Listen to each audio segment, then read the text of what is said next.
Nextech carbon sled skid for, in this case, a 2021 Polaris Khaos. What I'm doing here is I'm doing some mid-season maintenance on this skid. I'm also going to go through, retorque everything. There's a ton of videos out there on how to get everything removed out of the snowmobile. As you can see behind me, I have it hoisted up on some tie-down straps hanging from the ceiling. I've just removed the skid and I have the snowmobile sitting there suspended while we work on this. So today, what I want to do is I want to go through some of these different joints and introduce y'all to just what you need to be doing in the summer months or right before you get this thing out on your winter, check everything. This skid has about 800 miles on it. This was put in, converted from a 155 to a 163 track at 0 miles. This carbon skid right here has about 800 miles on it inside this Khaos, and those were some tough miles. As many of you may know, this sled was previously owned by Dan Adams at Next Level Riding Clinic. He built this. This is his sled, King Xerxes. Awesome machine, but it's taken a little bit of a beating with a few of the people that have had it since I picked it up at 800 miles. So I'm going to go through, do some maintenance on this, and also show you what it takes to retorque everything. As you can see, this has the Fox QS3 Float 3 with the E-Valve shocks, both in the front and the rear of the sled, which helps lighten this thing up. It's also got the titanium hardware on all of these different areas. But for 800 miles, it's taken a good beating, and honestly, there's not much wear and tear on this skid. What we are going to do is I had to pull everything out and pull it apart, and I'll show everybody in a second why, but right up here in front, one of these bogie wheels actually was broken off and snapped, which I've heard of these breaking, but never really these front ones. And so I do want to put out 2 pointers for everybody who owns one of these. Number one, these front bogie wheels, these are 3-inch bogie wheels. And when you have one break, like I did, you cannot order Polaris stock bogie wheels. You do have to get these from Nextech carbonsled.com. The guys over there are awesome.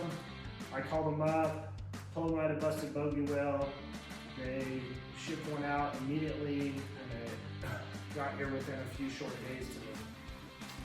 So it's an easy replacement.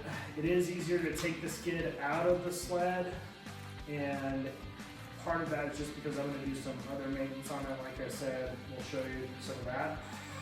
When I ordered these, I did have him send me both the 3-inch bogie wheel and these larger bogie wheels for the upper part of the track. And part of the reason why I had him send me a spare is because if a branch or something gets stuck in here in the riding season, I'm going to have this in my bag, in my backpack, make sure I have this ready to replace. Do not want to get stuck out on the trail with a broken bogie wheel, especially one that is custom and that is going to take, a couple of days or a week to get out to you, depending on carbon sled's lead time. Okay, part of this maintenance, I've got a couple of different things. I've got some marine grease, which is good for colder weathers and wet conditions. I am going to put that on some of the joints. Nextech doesn't necessarily recommend it, but some of this stuff does get a little bit of wear over the season. So I figured I would just throw a little bit of grease on there, help the joints where I noticed a little bit of some of the snap rings just getting a little rusty. Super important right here, this is Loctite primer. You're gonna need that because we are working with titanium bolts when you're putting on the red Loctite and the blue Loctite on different series. I'm gonna show you these bogie wheels. Again, 3-inch bogie wheel, and this is your larger upper bogie wheel. This one's going in the backpack. This one is going to be replacing its broken compadre right here, which will be easy. I'll show everybody how to fix that. I've also got my torque wrench and a couple of other tools that we'll need as part of the maintenance. Now, I've already gone through and replaced bearings in all of these, and I'll show you what I mean by that. If you come back to the back, a little bit of movement, but if they're moving pretty bad, you can notice this is an example of a bad bearing. You can see how there's around the perimeter of that bearing, there's some gap and some space, and that is because these bearings have gone bad. Okay, I'm gonna replace this bearing with this other bearing real quick, and it's pretty simple. You just need some snap ring pliers. Get those pliers in there. And sometimes this can take a couple of different tries depending on how tough your snap rings are. Okay, my snap ring pliers being a little bit difficult, but I was able to get this back end over. So just pull it out. Be careful. These bearings, they should come out pretty easily, but you can just get a screwdriver or a hammer or something and slap them down, and it comes out just like that. I'm gonna throw the new bearing in, but I am gonna put a little bit of grease on this just because it will help. Put some of this on the inside. Again, Carbon Sled doesn't necessarily recommend as part of their manual that you have to do this, but I don't see any harm in adding a little bit of grease, especially when you're putting these bearings back together.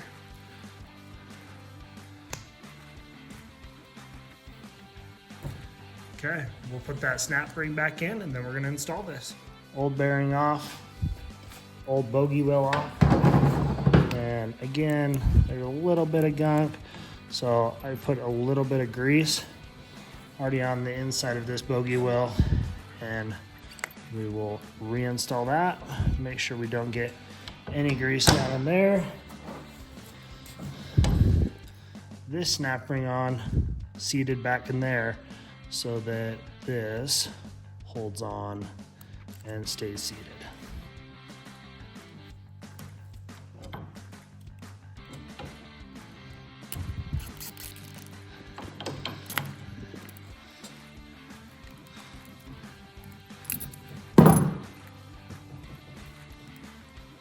Okay, this is the portion where we want to start from the front and retorque everything.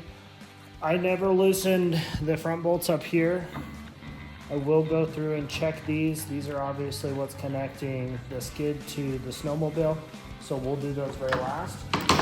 I will need to reinstall this, and we will go through and torque this, and then just go down the line, retorque these, retorque the tops, bottoms of the shocks, and make sure that when we're doing that, we are taking time to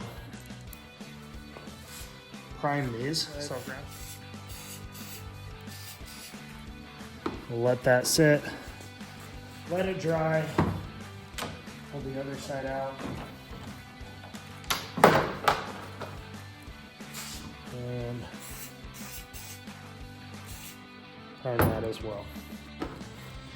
So I'll go through, prime all the bolts that I loosened, and then we'll pull either the red or the blue Loctites on. I will share the diagram of the torque specs for each section, as whether it's taking red or blue Loctite.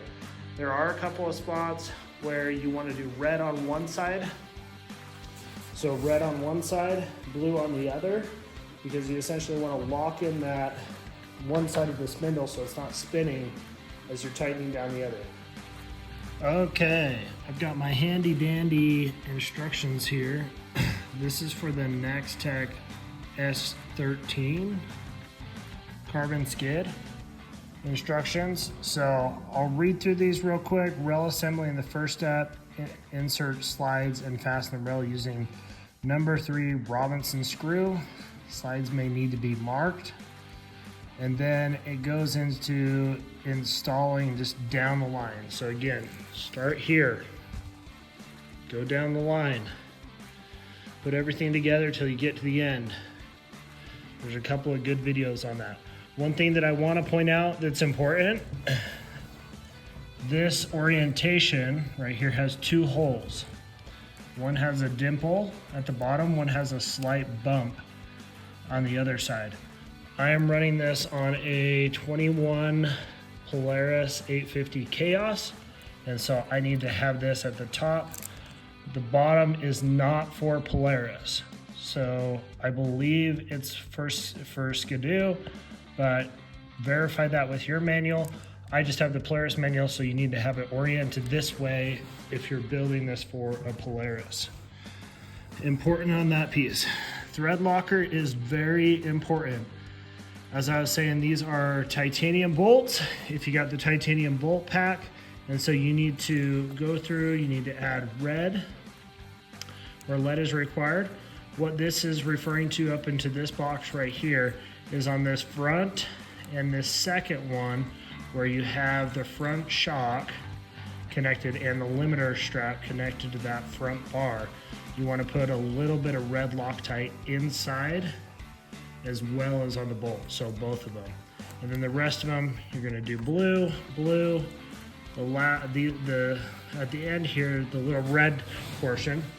This is just referring to these. These are gonna be red. And on this piece, it's actually, what you wanna do is one side, you wanna put red on, which I have red already pre-installed on this side, and then you wanna put blue on the other. So the one side stays stationary and you're only having to unscrew and adjust on the other. What you probably want to do is mark which side you put blue Loctite on. In my case, I know it's on the right hand side, so I'll mark the right hand side on that as well. The rest of these, red Loctite,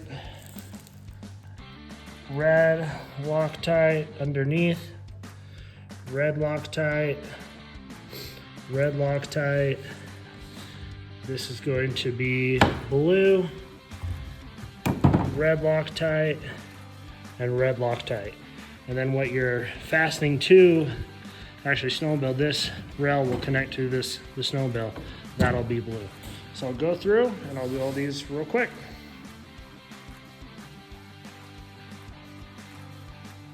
Another important thing to note is you can use a drill to tighten these in. Just go slow. Also, do not use an impact drill on titanium.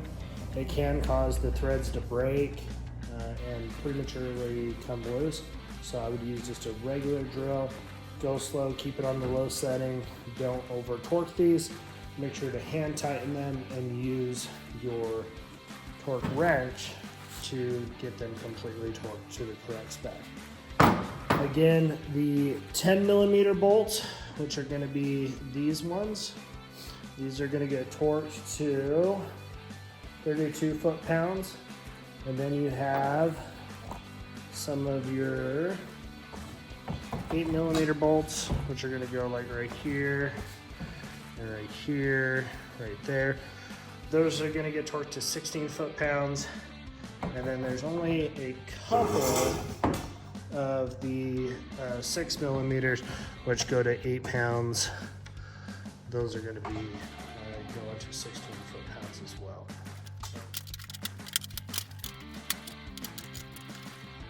Okay, first we're going to torque this bottom bogie wheel to base of the shock. This is going to be 32 foot-pounds. You have to have the fastener, your wrench on both sides in order to be able to torque this.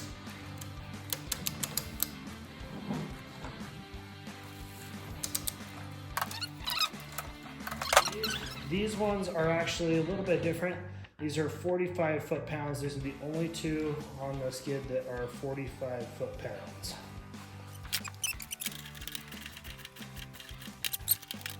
Okay, we're moving down the rail.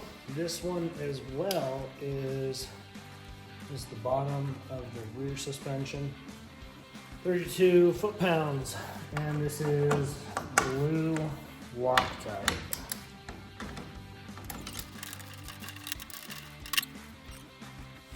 Okay, all of these will be 16 foot-pounds. So there's one there,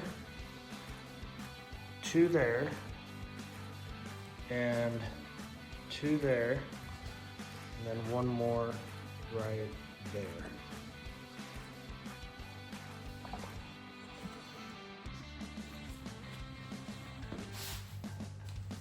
They also all have red Loctite on them.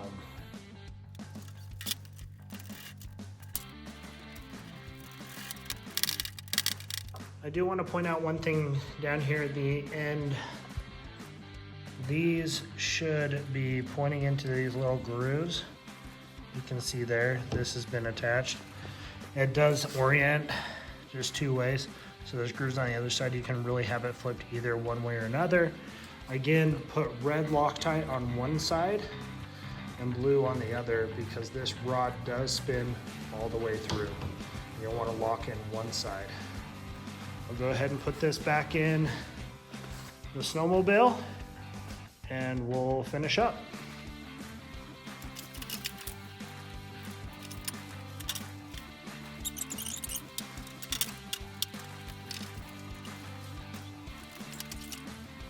Okay, in case you're wondering what bolts those were,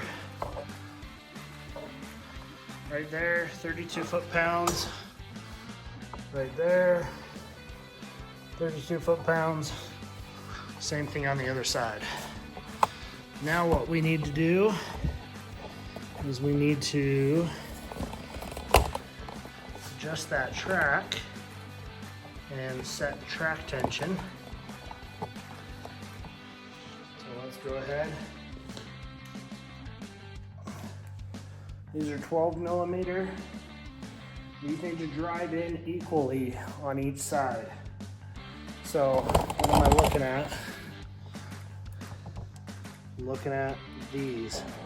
They need to drive in equally on each side so that your track is correct.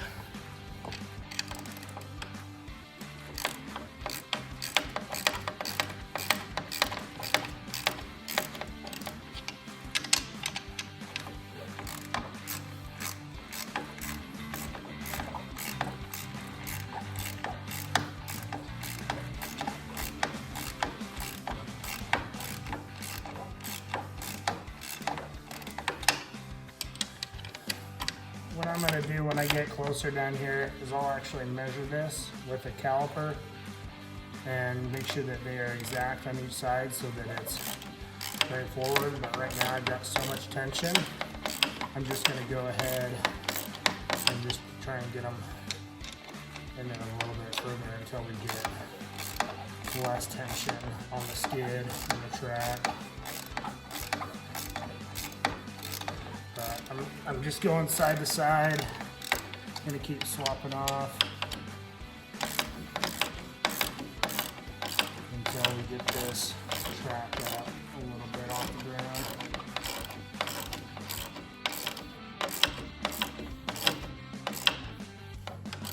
Obviously, if I start to feel a ton of stress or traction, take this slow. You don't want to accidentally torque something the wrong way. This is a good way to bend the rear. We've got the two bolts right here. I've got them measured out almost identical. The other thing that you want to do is if you take a step back from your axle, you're going to measure 16 inches right here. You're going to put 10 pounds of pressure and you should have half inch of play. So